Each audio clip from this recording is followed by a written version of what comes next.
Hi Excel gurus, welcome to Excel Dave. Today we're going to look at the PMT function, so let's check it out.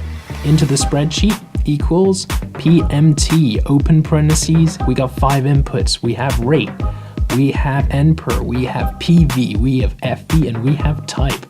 I think we're going to have to get into the presentation to look at this in more detail. So, input 1, rate. This is interest rate. Note this is a period interest rate, not necessarily an annual interest rate.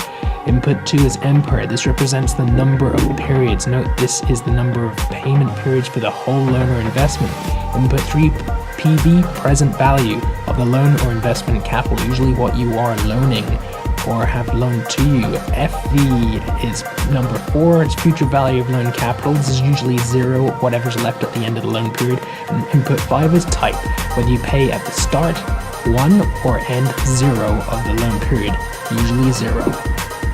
Back into the spreadsheet, so check it out. So equals PMT, open parentheses, I'm gonna put in the rate.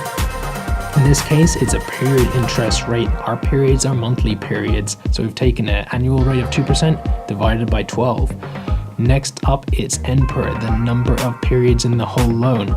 Notice here we have a 30-year loan. Multiplied by that 12, we have 360 periods. Put that in. Next up is the present value. So the present value is the current loan capital. So in this case, we have a loan capital of $250,000. But you'll notice we've also added to that $1,500 product fee. We don't want to pay it straight up, we're going to add it to the loan capital, pay it over the 30 years. Next up is future value. We're going to pay this entire mortgage or loan off over the 30-year period, so put that at 0. And as a normal loan, we're going to pay interest and payments at the end of the period, so that's 0 too. Comes up at $930 a month, or near enough. Just to show you that those last 2 inputs are optional and you can zero them out, they default to 0 anyways, comes up with the same answer.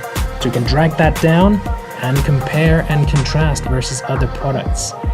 Awesome, just showing you that we've got the period interest rate by dividing the annual interest rate by 12, and for the number of years we just multiplied the number of years by 12 to get the monthly periods.